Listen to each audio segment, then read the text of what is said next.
Government fixed, your foundation rebuilt in real stone that's held together so you can build a house on it for the future that the storm and the wolves can't blow down. That's what I do. It's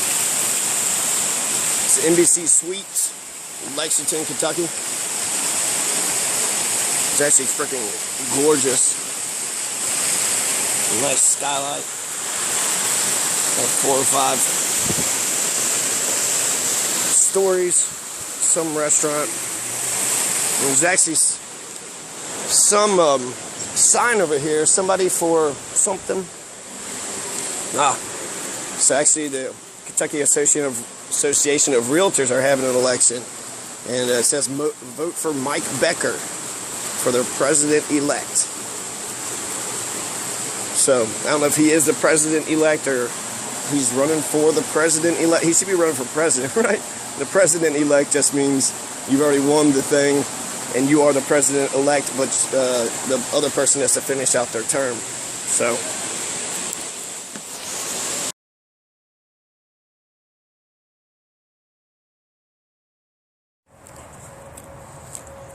there's a Commonwealth flag, American flag, and the Hilton Honors flag.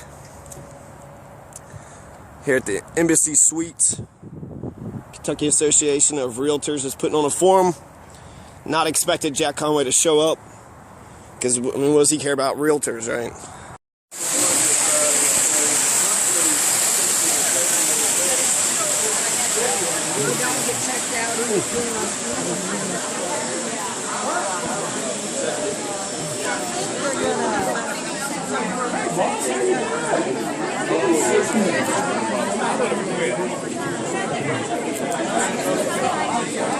Was a Kentucky State Representative for 11 years, representing the counties of Greene, Metcalfe, Cumberland, and Monroe. In 2011, he was elected Commissioner of Agriculture. Commissioner Comer has led an effort to restore transparency, efficiency, and accountability to the office. He successfully led a bipartisan movement to legalize industrial hemp in the legislature.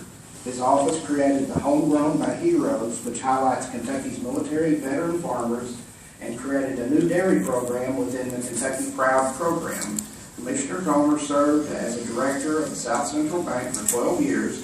He's also served as president of the Monroe County Chamber of Commerce. He is a career farmer and the founder and owner of James Comer Jr. Farms, a 950-acre beef cattle, timber, and hay farming operation. Commissioner Comer has been married to his wife TJ for more than a decade. Together they raised 3 children. You can do an interview. I'll do an interview with you afterwards.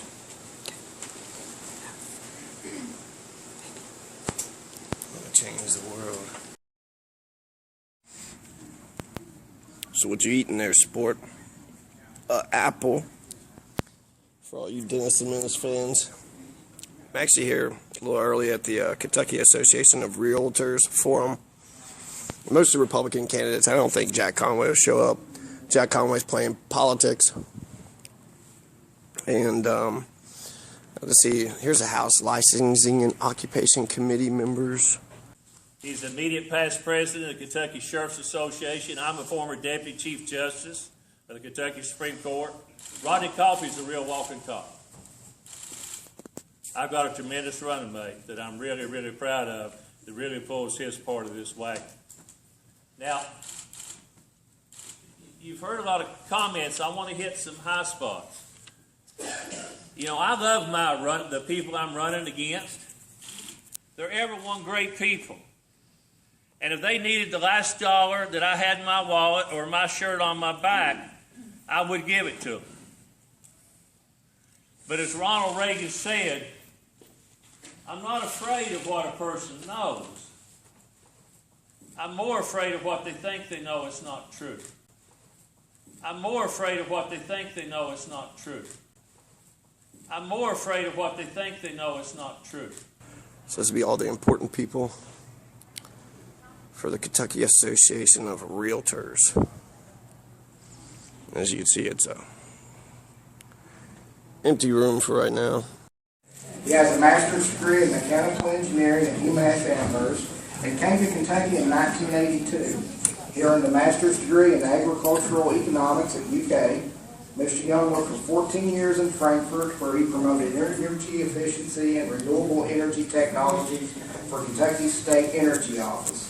Served as assistant director, the agency now called the Department for Energy Development and Independence.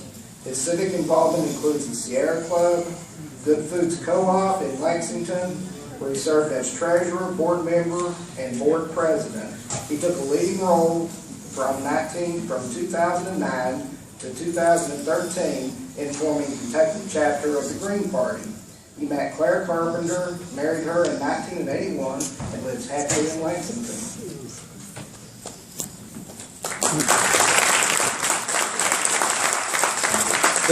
Glad to be here.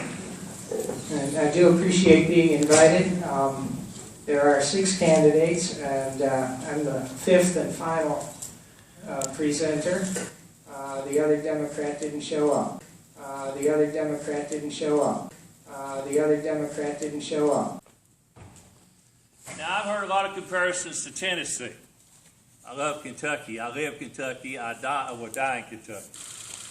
You look at the American Legislative Exchange Council performance rankings of all the states.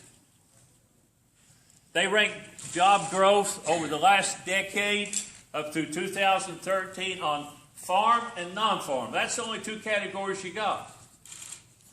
In that 10-year period, we beat Tennessee 0.2% in non-farm growth. So we grew more here. We'll talk about taxes. My website is Young for Kentucky. Young, the number 4, KY.com or .whatever. My real opponent is not Mr. Conway, but the ideology of the Republican Party, writ large. In my view, as an economist, long-time state employee in our state energy office working on economic development, the Republican Party is the biggest threat to the real estate industry that we face today. And I'm talking mainly about Washington. Once they get to Washington, and we'll use Andy Barr as an example, they turn from relatively harmless corporate lawyers to fiscal radicals. In soybean farm and are active members in the Southeast Christian Church.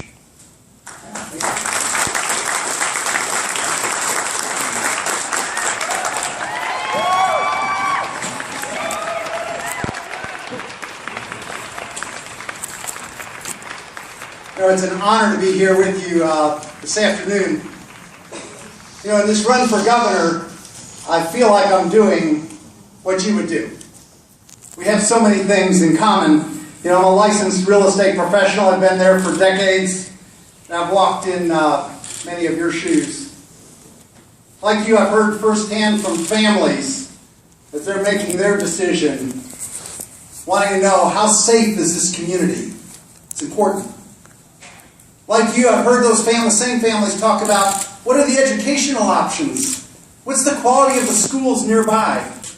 And I'm not talking about the government shutdown that Mr. Barr participated in cheerfully last year. I'm talking about a much worse danger to our financial system, and that is the threat that the Republican Party leveled to default.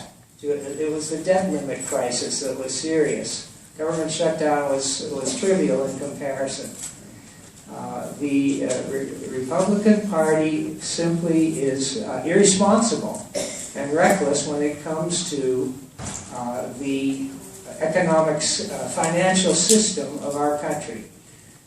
The Glass-Steagall Act was passed in the 1930s, the Depression, and the Republicans have been working ever since to eliminate that. That separates the banking industry from the investment industry.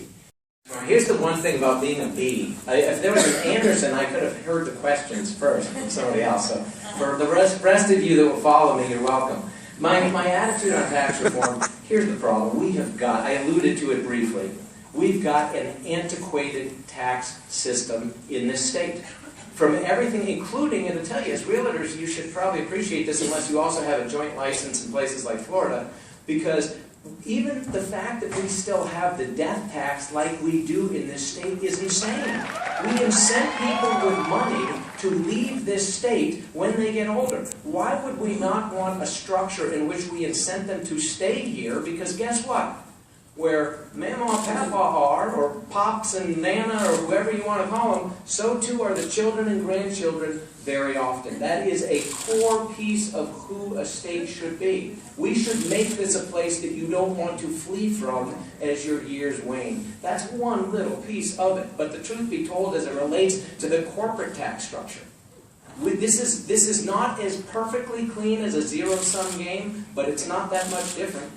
And the reality is, just south of us, there is a state with 0% tax rates on income, frankly, where there's huge competitive advantages for individuals and corporations alike.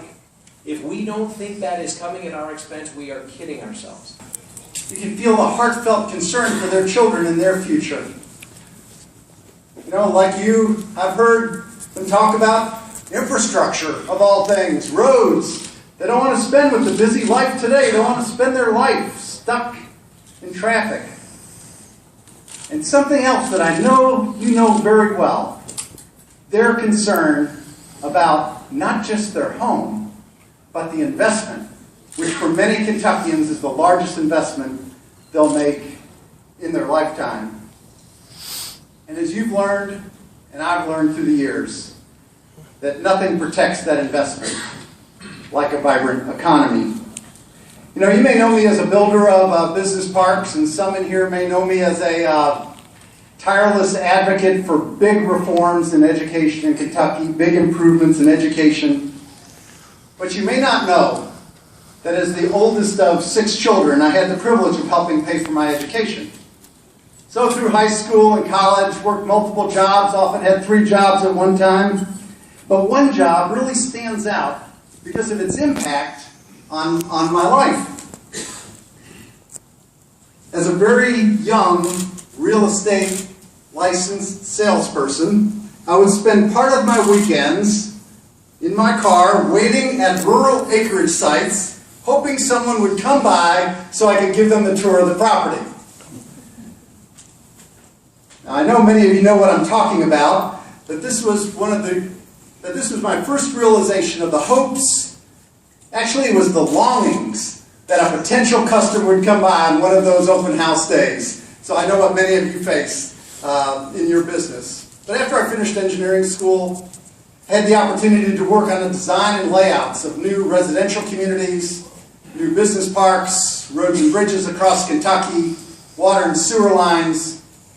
I know our state, and I know the communities that make up our fantastic Commonwealth. And civically, I represented home builders and associations and groups as comprehensive land use plans came under attack and were reformed. Land use plans that would guide the future growth in those communities. And I've learned through this work the important link between a vibrant economy and strong communities that are good for families. So some 30 years ago, I left the engineering partnership I was in. Kentucky bourbon. That's what we're known for. Woodford Reserve, Knob Creek. You could, Four Roses, Bluegrass Sundown, Elijah Craig, Maker's Mark, Racist, 4th Street Live, they're racist. Woodford Reserve Double Oak, Knob Creek, fancy bottles. I wonder if that's really, because I mean it's just rotted. What's whiskey made out of? Oats or something? But it's just rotted wheat and barley and stuff. So that's how I go. There's a complimentary USA Today, Wall Street Journal. It's pretty nice. We'll get a shot of just the outside right now. This is what it looks like outside. There's a Marriott hotel. There's a Denny's over there. Lots of cars. So, I don't know. I think it's going to be a fun time. I'm not being put on the spot. I don't have to say nothing. I just here for moral support for Geoff. Get everybody here but Norman's from Pike. That's where I come from. I'm glad to see him here. I'm glad to be with you all as realtors. You come from all parts of Kentucky. You're really concerned about Kentucky, and that's what I want to talk about. But the few minutes I've got here today, I can't tell you really my whole plan. But I just released it. It's a real nice plan. It tells you the life problems that I've lived and know about in Kentucky and how I can fix government if you want me to be your governor. And you can find it on our website, Team Scott-Coffee. Rodney Coffee is my running mate. He's the second youngest sheriff ever elected in the history of Kentucky. It's been a linchpin of a stable financial system for decades. The Republican Party, maybe 20 years ago, started trying to eliminate it. The result was the 2008 financial crash, which devastated the real estate industry and almost led to a depression, an actual economic depression in this country. So the Republican Party is reckless. Now I'll tell you a little bit about myself in terms of which leaders I admire and which I don't. I was born in 1956, and in my view, the most patriotic American leader in my lifetime has been Martin Luther King Jr. My wife, TJ, really wishes she could be here today. She told the story last week when we filed our papers in the rotunda of the Capitol, before she introduced me, that her father was an auctioneer, and they owned a real estate agency, Harlan Real Estate, on the corner of 2nd and Main in downtown Tompkinsville, Kentucky, if you've ever been to downtown Tompkinsville, Kentucky. But I was very close with her parents before I ever married TJ, and her mom was a licensed real estate agent at Harlan Real Estate. So as I got to know TJ better over the years and learned more about what the actual life of a real estate agent is, I can tell you with confidence that realtors are on call 24 hours a day, 7 days a week. And that's been instilled in my brain by my in-laws, so I can testify to that. First, let me thank the realtors for being great corporate citizens. Over the past 15 years, I spent 11 years as a Kentucky State Representative in South Central Kentucky, and of course the last 3 years as Commissioner of Agriculture. I had the opportunity to travel the state and speak to a lot of business groups, a lot of chambers of commerce, a lot of Kiwanis clubs, a lot of different groups, economic development boards across the state. I cannot think of one board anywhere in this state where there wasn't a real estate agent or a realtor on the board of directors. Tennessee taxes corporations at 6.5%. We beat them by 0.5%, and my plan is to drop it down to 5% for corporations, because that'll keep us #2 in our 8-state competitive region. And if you want property taxes across the line in Tennessee are $1.60 more 1,000. So take 100,000 or 200,000 or 300,000 piece of property and look at your property taxes over there and here. Sales taxes, come on. Of that community organization. I say that because I understand how great corporate citizens you are and how active you are in your communities. And that's important that a governor realize. The people that make the communities are the volunteers that serve their time on community boards, and I know realtors comprise those boards in every community.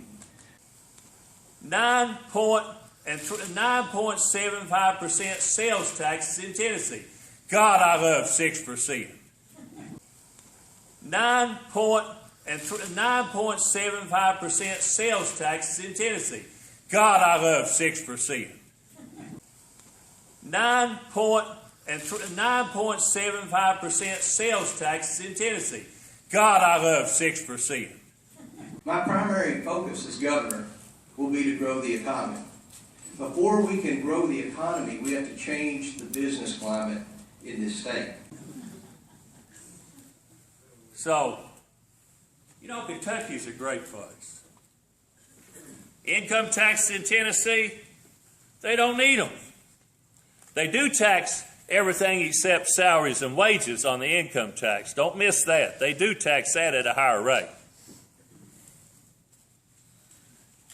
But on the other hand, they come back and on services, real estate services, attorney services, they tax 83 out of 181 products and services under the 9 3/4% sales tax added in Nashville. We only tax 37 out of 181 is 6% in Kentucky, and we pay our bills, at least we used to. We don't now. All you all need, except for the distressed part east of 75 and south of 64, and that's an economy that's in tears right now. And all you realtors up there know it. With falling prices, more homes coming up, the banks won't loan money, they don't know what the value is going to be, there's not any transactions. And that's 1/7 of the geographical area. And I'm going to give you an example that I'm sure everyone can understand. Growing up on the Tennessee border and being a landowner, my family and I own 2,200 acres down around that Monroe County area. About a third of that land's in Tennessee. And on that land there are a lot of different buildings and properties, rental properties. Over the last 15 years, the land in Tennessee has appreciated significantly more than the land in Kentucky. And it's because of the business climate, the difference in the business climate in Tennessee versus Kentucky. And I'm going to fix that. I have the plan. It's in the book. Go read the book. It's 55 pages. You don't give me enough time to explain it. The only thing that separates that land is an imaginary state line that goes down through there. Tennessee did the things that we all are going to talk about doing in this governor's race. Tennessee did those things over a decade ago when they elected a Republican governor and a Republican General Assembly to focus on changing the business climate. To change the business climate requires several things. Easing the regulatory burden on small business. I'm a big proponent of right to work. Having represented 4 rural communities, if we want to attract manufacturing jobs into those rural communities to help increase real estate values, we're going to have to be a right to work state. That's a prerequisite to attract good manufacturing jobs. And tax reform, but I want to answer that question. I will oppose any tax reform that will apply any type of sales tax to real estate transaction. I want to be very clear on that. I will oppose any tax reform that will apply any type of sales tax to real estate transaction. I want to be very clear on that. I will oppose any tax reform that will apply any type of sales tax to real estate transaction. I want to be very clear on that. Over the next 15 years, Matt founded several local firms and invested in a number of other companies in Kentucky and around the United States, most notably Bevin Brothers, a bell manufacturing company that has been in operation since 1832. Matt is active in the civic community, has served on numerous nonprofit boards, including chairman of the board of American Red Cross, the Louisville area chapter, and in 2012, Matt and his wife Glenna established the Bevin Center for Missions Mobilization, a Southern Baptist theological seminary in memory of their oldest daughter, Brittany. Matt and his wife Glenna have been married for 19 years and have 9 children.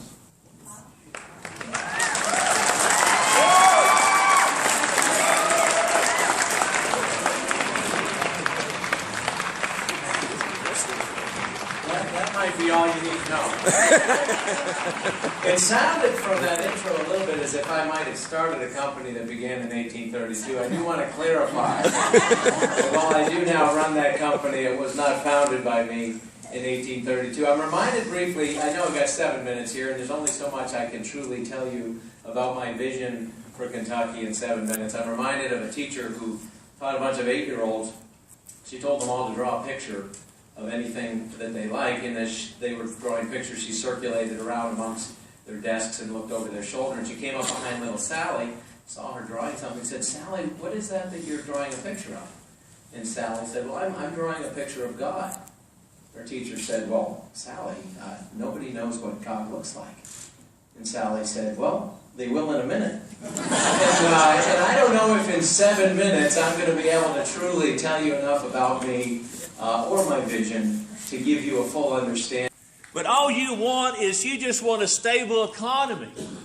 You want good, reasonable growth, so the banks will loan, so people buy stuff to make a profit. They're going to buy more. They're going to sell and go higher. That's all you want. That's my job. That's what I do. I fix your government. Because I've been there, I've lived it, and I've seen it. I don't have 40 advisors following me, whispering, saying, we'll tell you, here's what we ought to do. I know it. I know it. And and if you all will have me as your governor and my walking tall sheriff, and I hope you will, December the 8th, when I open the cupboards in Frankfurt, Steve and Jane are a good friend of mine, but politics is politics. When I open those cupboards, I expect to see one or two things. One or two crickets on crutches with tears in their eyes. That's all will be left in that cupboard. Battles that we have to fight, we know what they are. You understand it. You're at the front line of it. We see the regulatory overreach. We see the redundancy. I will tell you this much. I took the time to read carefully through the legislative policy that you all have out. And I applaud those of you who put this together. Because this is very clear. It's concise. It goes line by line on the issues that matter to you. And I can tell you we are kindred spirits. I'm a personal believer in a personal benefactor of the free enterprise system, in the free market economy. But when we go through the budget next year, when we have the big session and they get through and you see what Kentucky shape they're really in, there's going to be a bunch of them leave Frankfurt so fast that you could serve a 7-course dinner on their coattails. We owe $34 billion in unfunded liability in our pensions for our state workers, our teachers, and our county employees, and our state police. And I have to run the government on $2.8 billion. 72% of the general fund receipts are already obligated to education, corrections, and Medicaid. I'm looking at finding $500 to $800 million more dollars than I got December the 8th to pay down the 67% increase in Medicaid bills. Come on, it's sucking the life out of the air of government services in Kentucky. All you need is for somebody to fix that, and you'll make money. People will buy homes. Nobody's fleeing Kentucky. Over the last decade, we got a net immigration of over 78,000 people. Why? They love you. They love where you live. They love the low prices you charge. Now, that was funny. You can laugh at that sometimes because, there's a good spread there. But they do. They love Kentucky. All you want is decent government. You want your government. And I'm grateful for that. I'm truly blessed in that regard. It was mentioned that we have 9 kids. That's true. We had 5 biological children. Then we adopted a 6th. Then we learned of 3 others who were siblings with each other. They needed a home. The oldest was already 10. And suddenly we had 9. And now, as I've mentioned in the past, we drive around in a large 12-passenger van. It's a silver van, and my wife refers to it as Apollo 12. So it does look kind of like a shuttle vehicle. But I'll tell you, I look at their futures. I look at the Kentucky that they are walking and running into as the years unfold. And I say, where is going to be the opportunity for them economically as well? There are issues that need to be addressed. And you are going to hear from some incredible people on this stage. I'll speak for the Republican side of it. I won't. I'm biased there, granted. But here's the bottom line. There are a lot of good people who have put their hat in the ring. There are. They're qualified people in many respects. And the question you all are going to be faced with is who among those that are putting themselves forward do you believe best understands who you are, where you are, what is their life experience, and what is their ability to carry the baton for you? If they represent what you believe, who amongst us is best able to take that baton and carry it forward? We need to address things like our tax structure. No question about it. It's outdated. It's a disadvantage for us versus other states. We need to look at labor laws. It relates to things from prevailing wage to right to work legislation. No question about that. Those two are things that are holding us back relative to states around us. And the thing is, people have the ability to move. Many of us are living proof of that. You're in an industry that understands that better than most. We've got to look at education and the fact that we're one of only 8 states that does not allow school choice. Unacceptable and an absolute disadvantage to us. We've got to look at the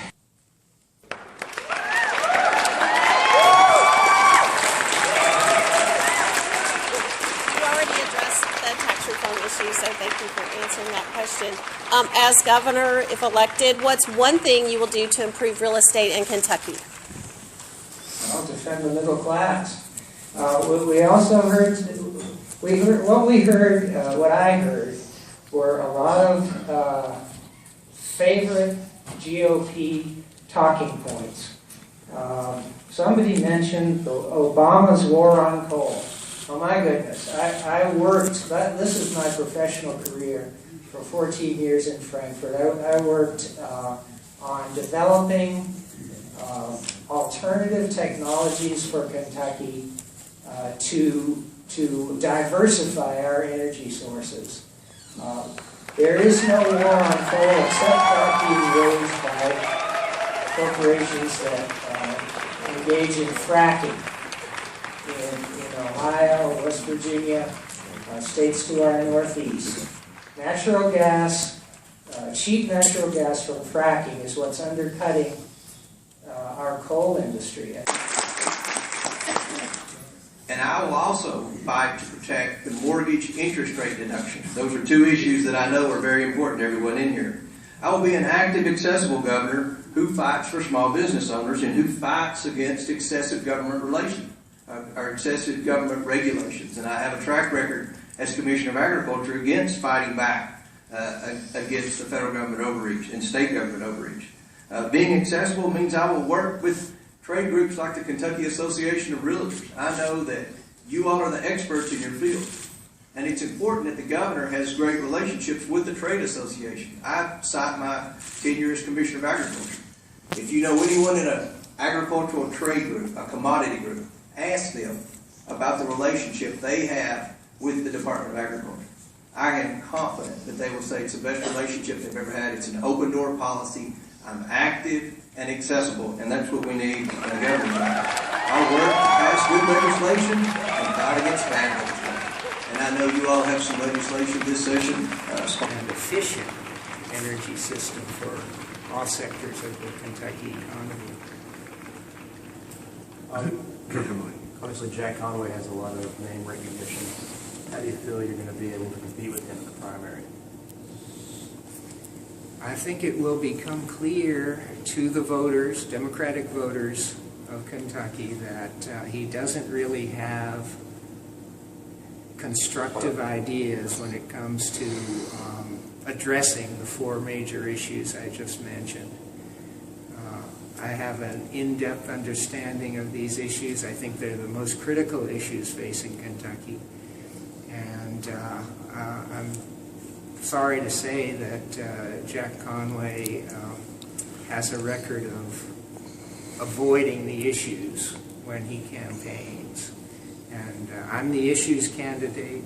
I'm the only progressive Democrat running for governor. It's causing miners to be thrown out of work. And what we have here, when a Republican politician talks about energy, you're going to hear a whole lot of nonsense. They want to root for coal, but really they're against environmental regulations on coal. And they oppose, of course, environmental regulations on coal. They're also kind of, it's a matter of religion for them. They oppose environmental regulations on fracking too. And that undercuts the coal industry. And it tilts the playing field in favor of natural gas. It's an irrational policy, and we just heard from 4 enemies of coal. The moral principle at work here is that the polluter should pay. If coal, the environmental impacts of coal are being regulated, environmental impacts of natural gas should be regulated also. Even up the playing field, and we'll save the jobs of a few miners. Thank you.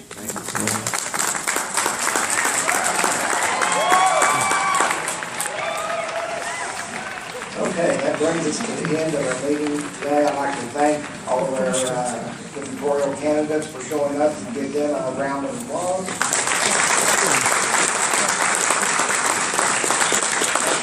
That's what I do. Wolves can't blow day.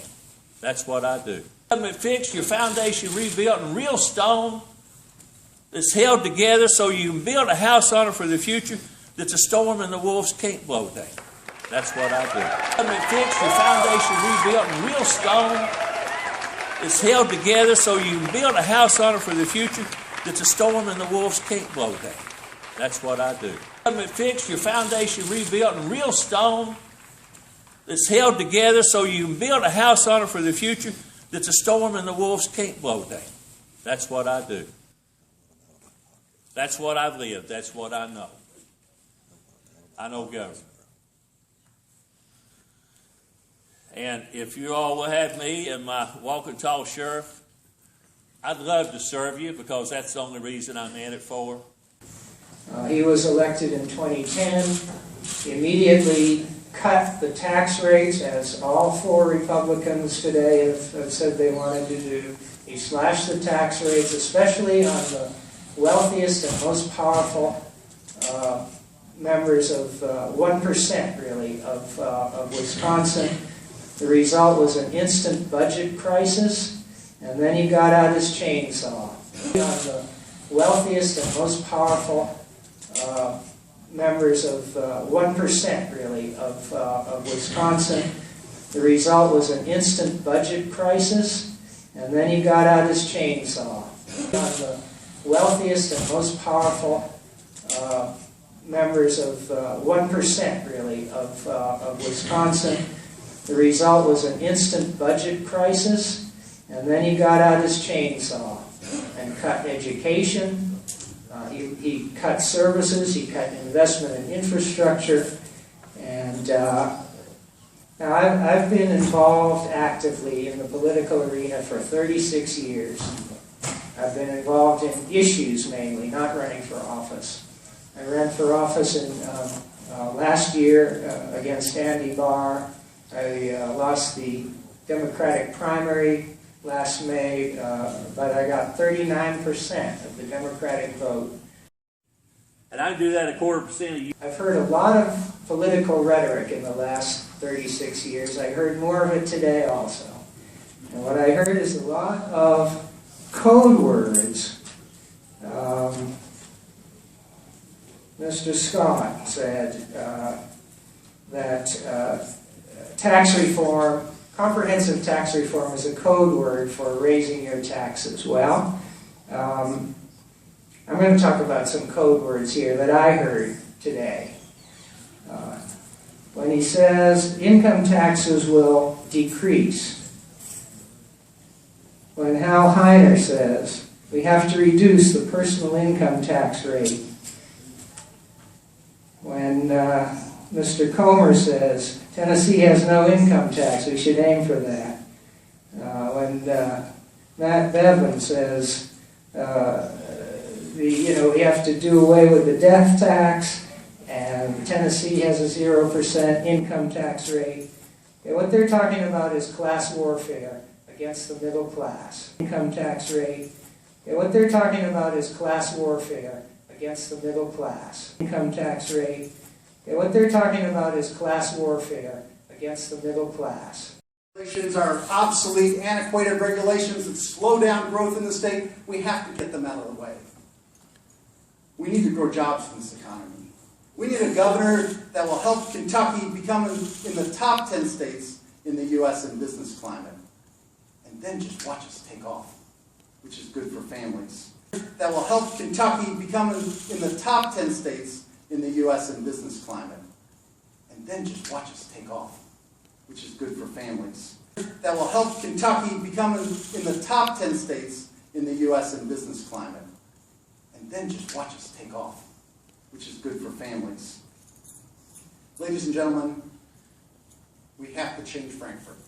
We cannot stay on the path that we're on. We cannot have another 4 years of kicking the can down the road and counting that as progress if we are going to remain the great Commonwealth of Kentucky.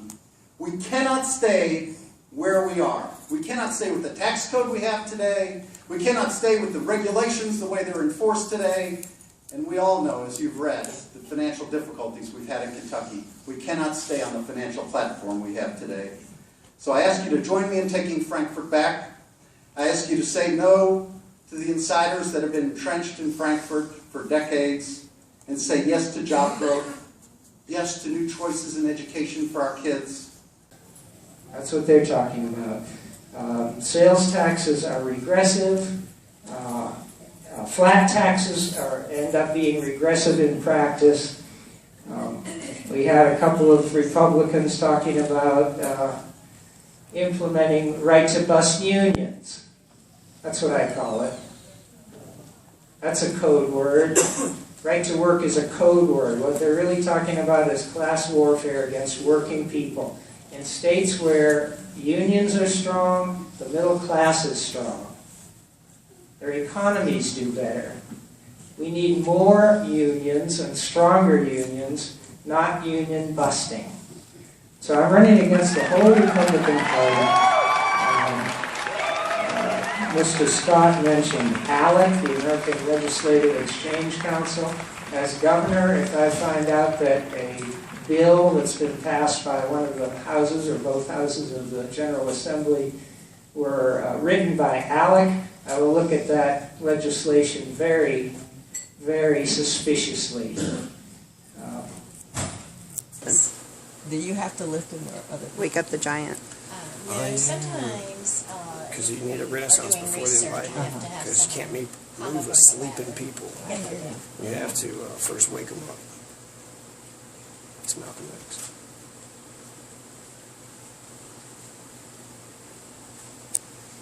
OSHA's a cool beer. That's Ralph Nader. OSHA and stuff. It's a cool gig. It's cool. Yeah, it is. We catch hell sometimes because you'd be surprised at how many owners know that they are. Yes to fewer government regulations and an open door and an open administration. And I'd ask you, as a fellow real estate professional, to please say yes to Hal Heiner for governor. Thank you so much for allowing me to be here with you today.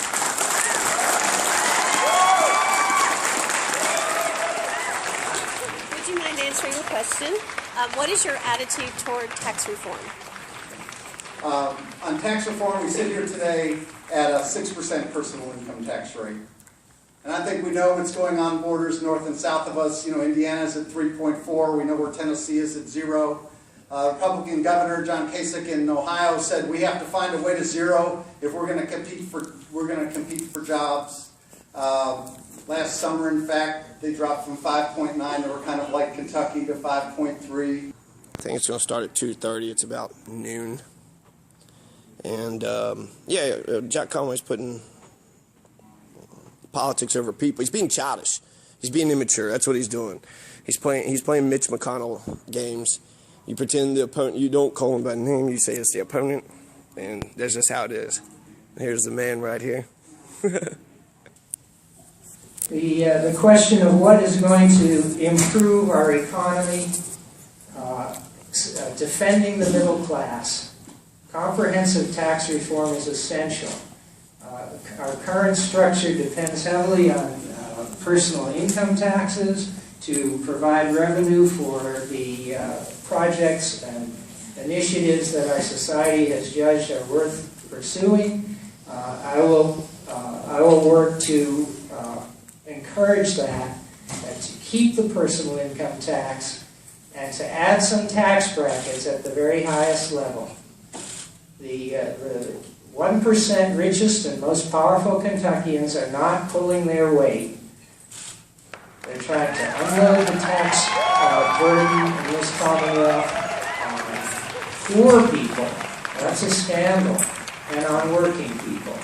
And on the middle class. And The best way to improve the prospects for real estate in Kentucky is to grow the middle class, not launch a class war against us.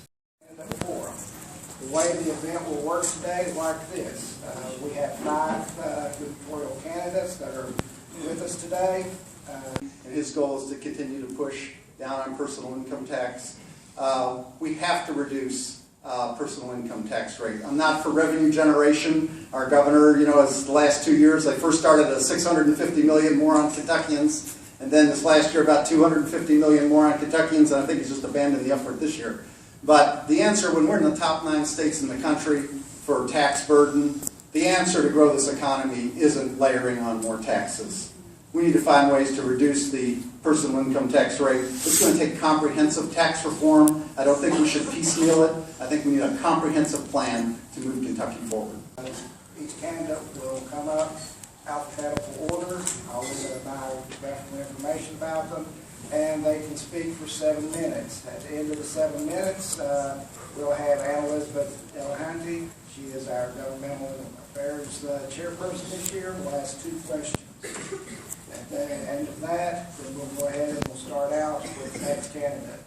So I am a strong proponent of tax reform, and it will be a key component of what my platform is as we move forward, not only in unveiling it, but how I will lead as governor of this state to ensure, without question, that we are no longer losing out to people like Tennessee, or increasingly other states around us like Indiana, and even now Ohio and others, over issues as fundamental as tax structure.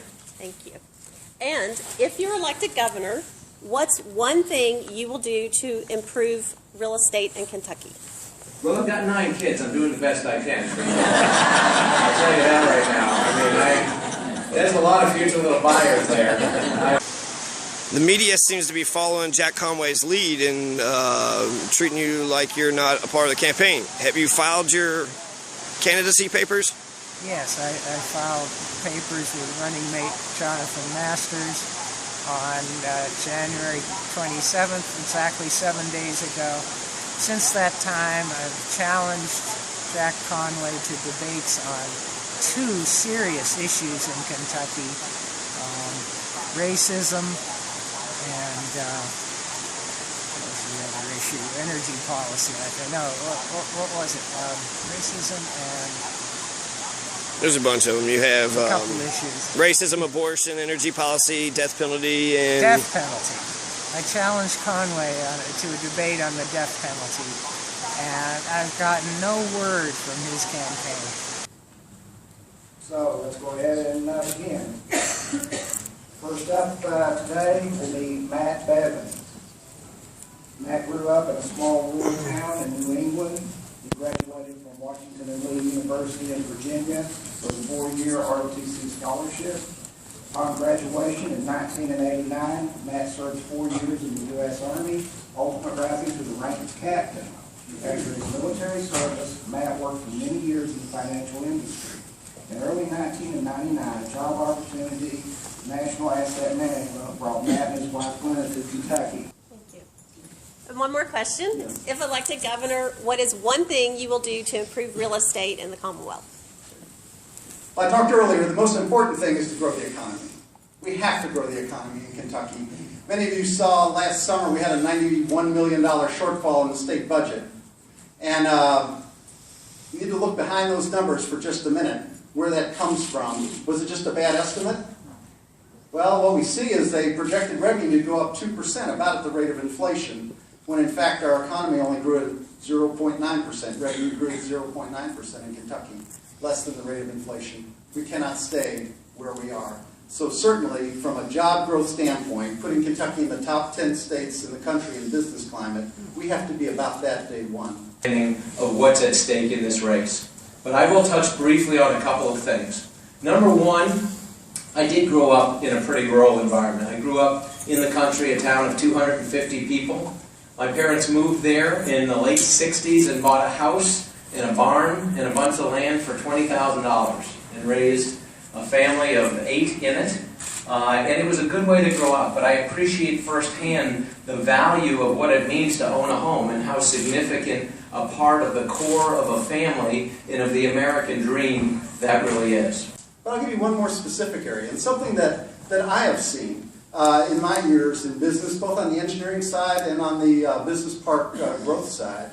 And that is an approach in the regulatory environment that's very much a take a seat approach. And that's not what I say. I've had the opportunity to work in other states as well, 4 other states. And there's a big difference state to state. And the best states are the ones where it's a partnership approach. You still have to go by the rules and regulations and pay the fees. But it's a partnership approach to help you quickly through the process.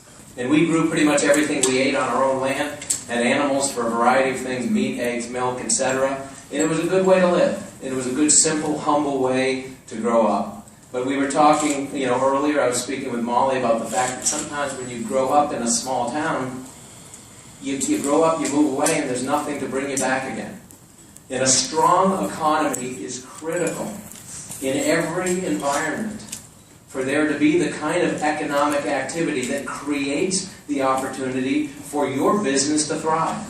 There's multiple regulations that are enforced both at the local level and at the state level. So you get local approval, and then it's another 2, 4, 6 weeks to get state approval on something that is essentially a rubber stamp. We need to look at those kind of regulations and make sure we have a streamlined process and change the culture in Frankfurt to one of partnership with the businesses throughout the state to get them through the process quickly.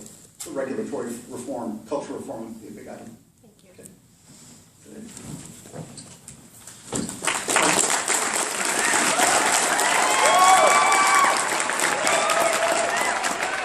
Next up, we have Geoff Scott.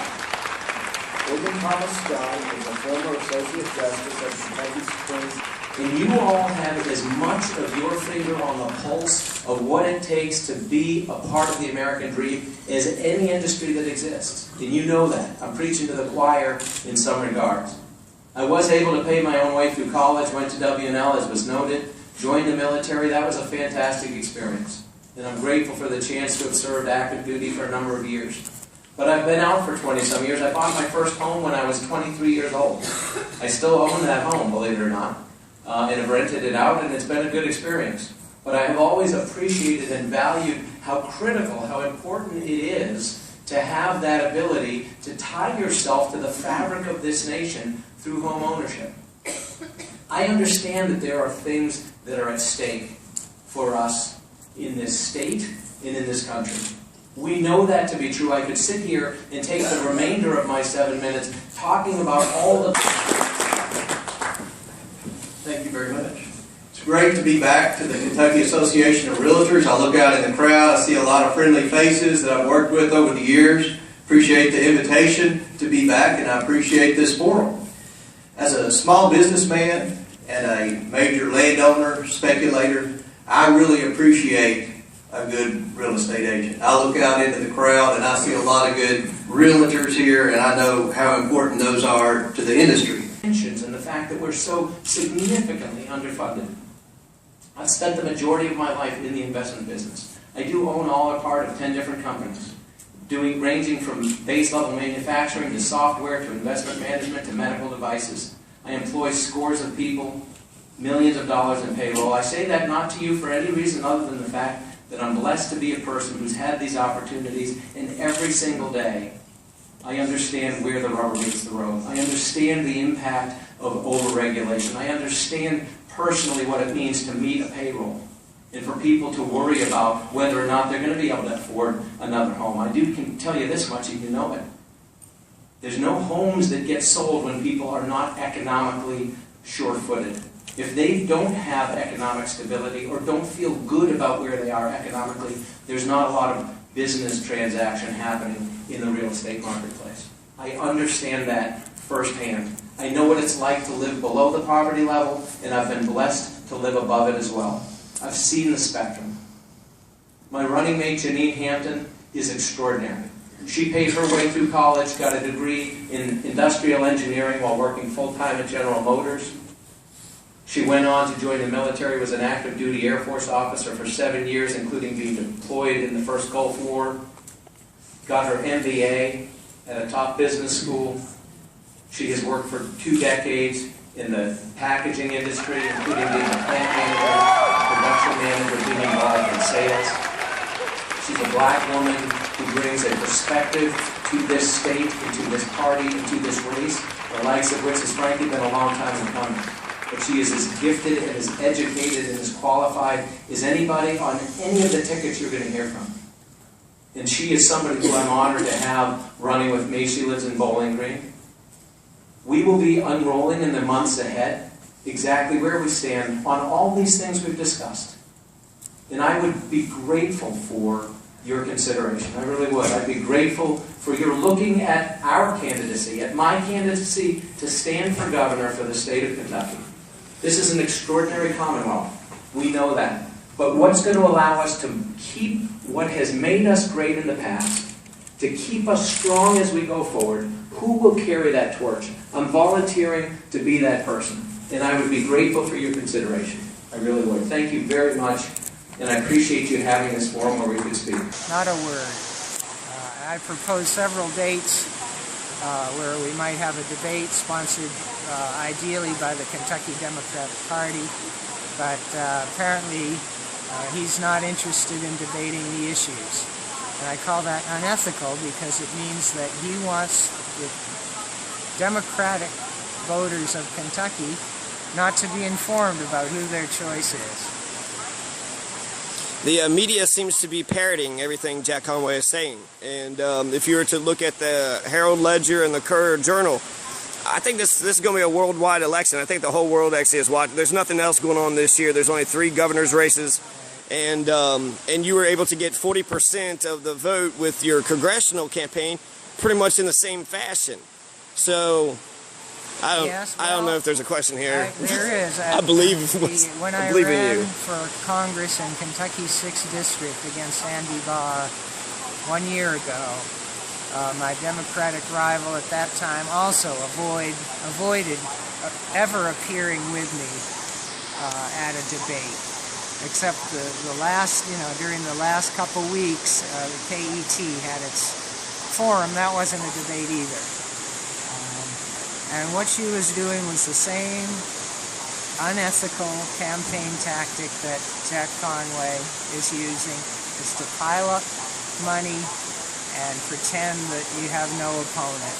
What could be... I got 39%. What could be the downfall of having a debate with you? If you're Jack Conway, what would be the downfall of talking about the issues with another... Have to wake them up. So that's why I'm in the race, to wake them up. Geoff, if you win this race, then Jonathan would be just a heartbeat away from the governor's office. Do you feel he's qualified? I do. Why? He has a deep understanding of the major issues facing Kentucky. And what are those?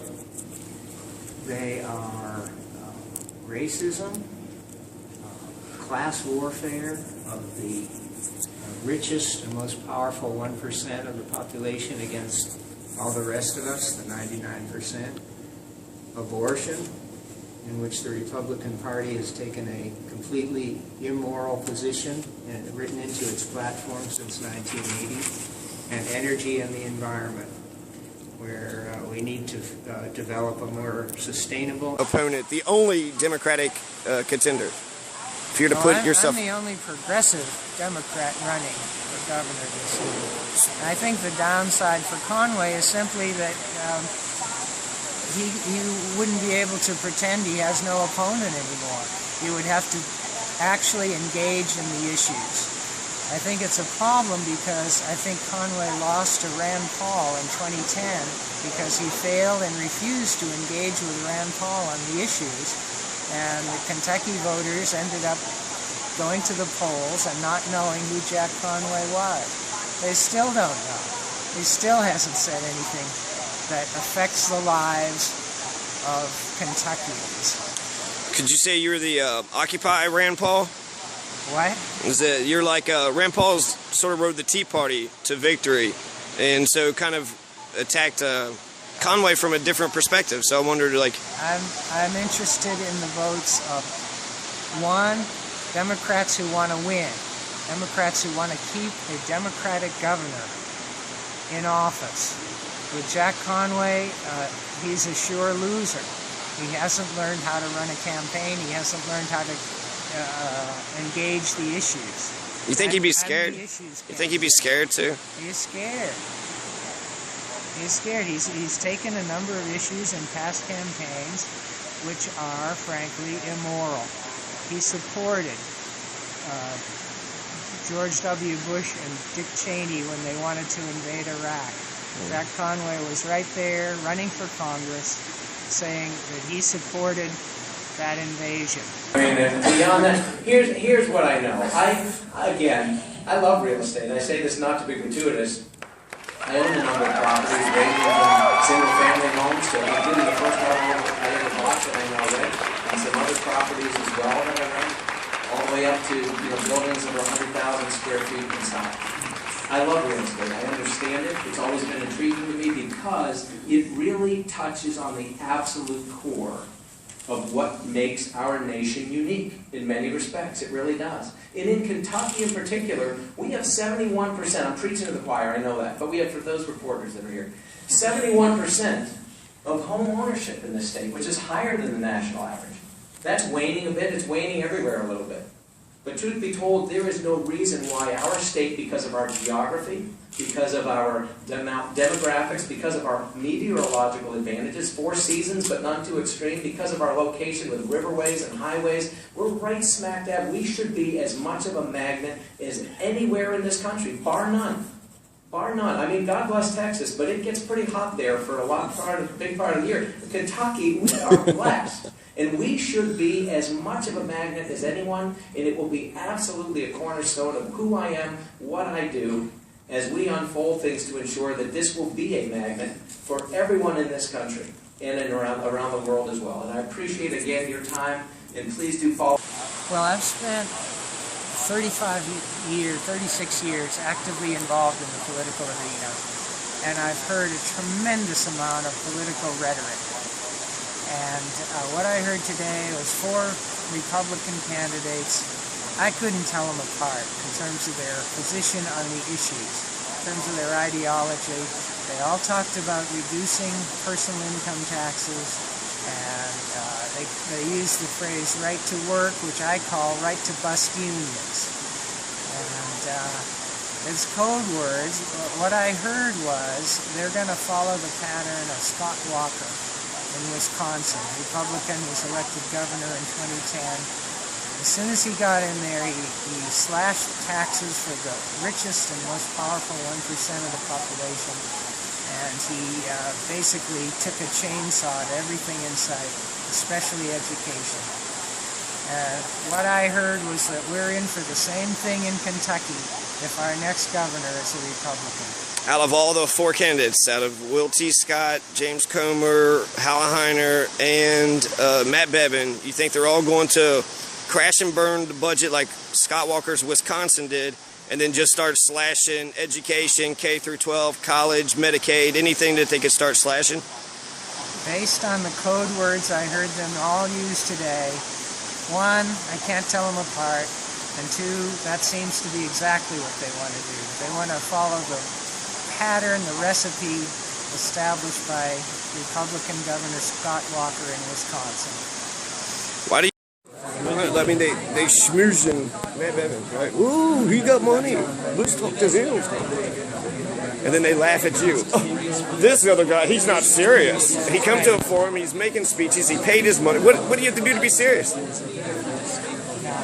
That's fine. They'll write what they want. I know. It's still frustrating. The media should tell us the truth. I'm interested in the unity of... Do you think Jack Conway did not show up today? I think he's playing really an unethical game in the Democratic primary campaign. He's trying to pretend that I don't exist. He's trying to pretend that he has no Democratic opponent. And he's trying to coast by to victory in the Democratic primary simply by piling up a large pile of money. Well, Heiner already has him beat. He put $4 million of his own money into his campaign. The media... I don't think money should decide the election. That makes me angry. It's Dave. I met Dave. I guess he didn't want. He's looking for somebody. But I met Dave, and he was like, "Which party?" I told him it was Democratic. So I think it seems like it's mostly Republican for him. I have no idea if Jack Conway is going to show up. But like I said, he's being immature and childish. He's playing McConnell games. And I don't know. Politics is the NFL. So I don't hate him for it. But I just wonder when that Aqua Buddha ad's going to come for Jeff Young. Anyways, Will T. Scott, Matt Bevin, James Comer, and Hal Heiner is actually supposed to be sitting at these chairs. There's 4 of them. If Geoff is going to be here, they need another chair. Actually, I heard this whole event was being put on by Hal Heiner, which is, interesting, but it doesn't really matter. If the format's fair, everybody gets 10 minutes to make their case to the Kentucky people, to the Kentucky Association of Realtors, and 5 minutes for questions from any of the members. So if the format's fair, I don't see how that would be a problem unless it's like clear that it's going to be like a gang beating or something, like they jump in you or something. So. Go upstairs and get my sweater. There's good television cameras. Watch out for everybody. That's right.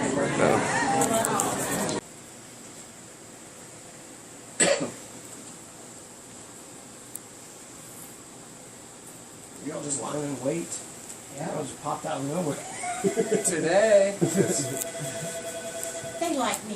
Where are y'all hiding it? That's the right answer. I guess y'all sit on the table out there, waiting for the music to come in. That's some good accents. Yeah.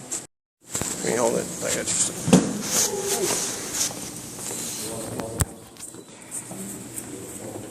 Can you tell us what you did in there today? First, you withdrew your campaign with Cherokee Shield. Is that correct? And then you formed a new slate and you filed for governor. It's Gohnathon.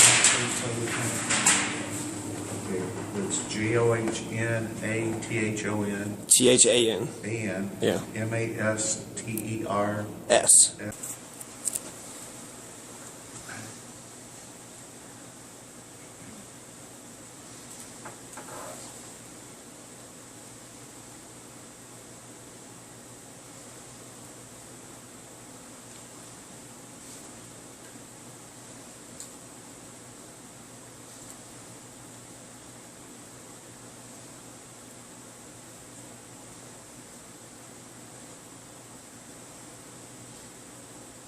Also an activist, but Okay.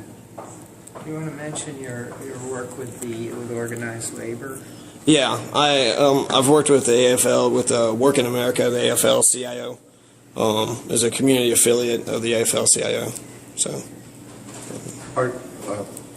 You're young.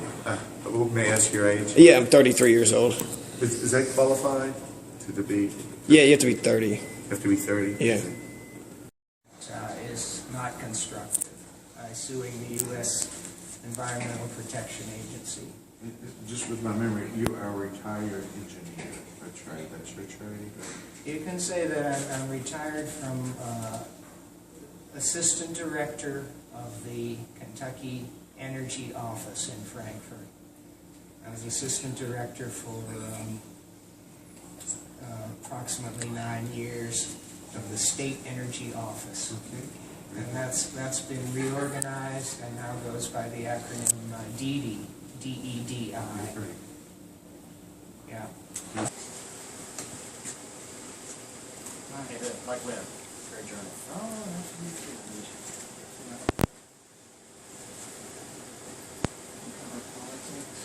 I mostly cover the State House. Uh-huh. Jim Gross are named for that. Yeah. He's covering Limber Ford today. Then tell me why you're doing this. I want to see, this is my native state, I want to see Kentucky shine, so I want to see, I think with a young Masters ticket, we'll actually get to see Kentucky get a lot of money. I think it'd be a lucrative adventure for everybody, not just the 1%, but for the 99% too. I don't know. I don't just want a renaissance. I'd like to get to the Enlightenment. So if we could just get to the Enlightenment, if we can get to a renaissance first, because I feel like you can't move a sleeping people. You first have. Good job. What? What's your age? I'm 58. And you live in Lexington? Yes. All right, thank you all very much. Good to meet right. you, John. Tell me spell your name for me, just, you know, I'm not sure what you're writing. J-O-H-A-M-A-S-T-E-R-S. And you're from Breckenridge County? Yeah. So, tell me what made you get into this? I've been interested in politics for quite some time. I don't know. I have an irrational love for my home state. We have a whole myriad of issues. Number one, pollution. Number one, mental health. Number one, cancer. So we got a lot of problems that we need to actually deal with. We had the Mitch McConnell campaign, which in Allison, which had actually spent like $100 million to have a. Yes, make more money. Yeah.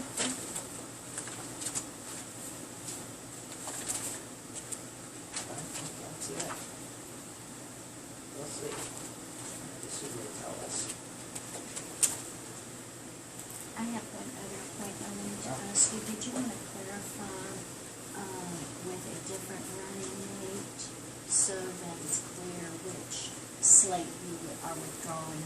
Yeah, so process out. Well, if you just want to put the name of who you're withdrawing from the slate, the former slate of.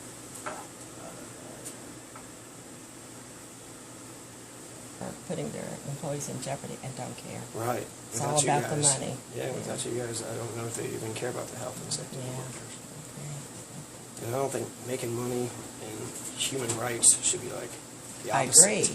We can Yeah. work together. And We tried to show them they can actually make more money when they don't have the number of injuries. But when you walk into a factory and you see people missing fingers and stuff, you know there's a problem. even in the long run too, Nader was all about like seatbelts and getting the safety features in cars that they didn't want to put in because it costs extra money. Right. But if you look at the commercials now, it's all about all the safety features. I agree. That's what sells. Yeah. So now it's like.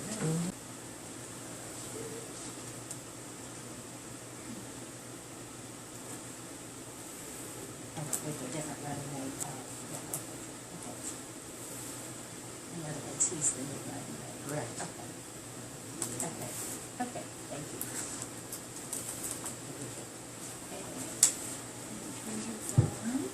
Maybe, maybe take a picture and probably shake her hand or something.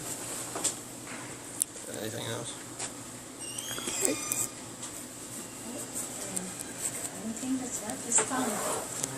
Conversation actually that'll help Kentucky move forward, but it was just a bunch of mudslinging. So I'd actually like to see a gentleman's conversation. I'd be more than happy to actually get with like the lieutenant governors of the race and actually show by example how we can talk about the issues. I mean that's the point of what politicians are supposed to do. They're supposed to get into office and they're supposed to bring solutions to the problems.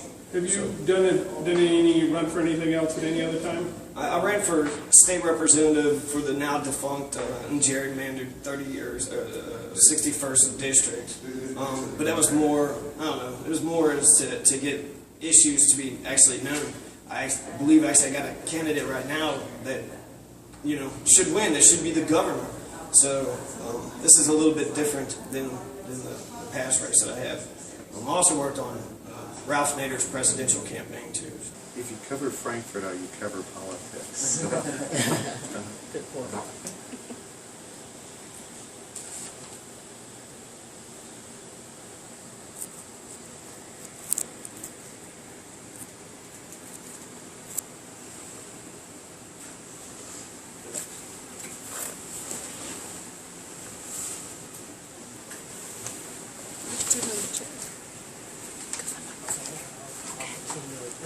Just trying to get out of it.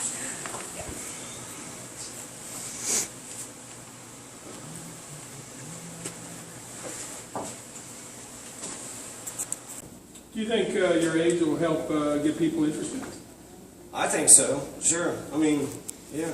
I mean, one of the biggest demographics that actually did not come out to vote was young people. So if we can get young people actually, interested in politics to make a stand, I think that would be a welcome, development. Thank you very much. Can I say one more thing? Sure. Go ahead.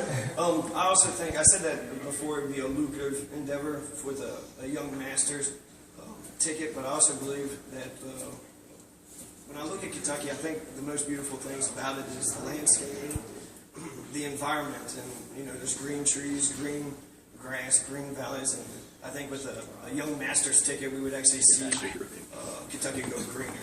So we'll see them go richer, we'll see them go greener, and like I said, I'd like to get to the Enlightenment, but first we need the Renaissance. So thank you very much. That's the last bit. I appreciate it. All right, thank you. Thank you. Government fixed, your foundation rebuilt in real stone that's held together so you can build a house on it for the future that the storm and the wolves can't blow down. That's what I do.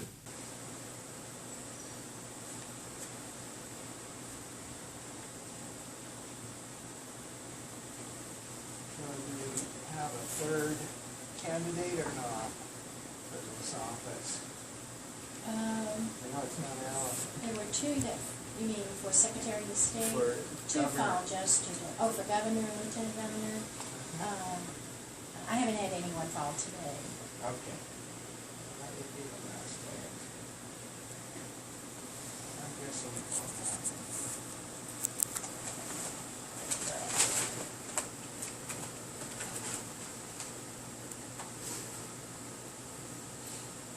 You ever watch strangers intimidate you?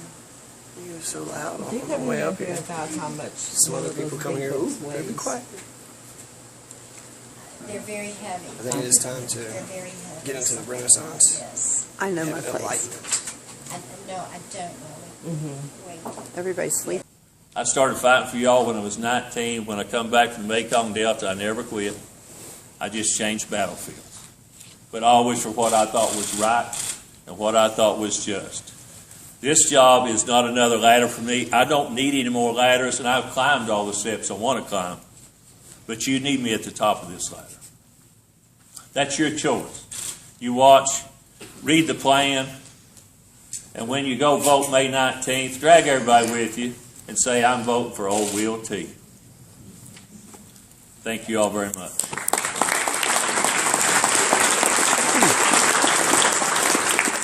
You mentioned the tax on services. Could you just expound upon your attitude toward tax reform? For those of us who, I've always had a job. I come in and out of government service every now and then because I don't need the fund. I have a life, I have a job. I've been a great trial lawyer. If you like trial lawyers. Nah. But I only took on the bad boys. And I made them pay. I made them fix water systems.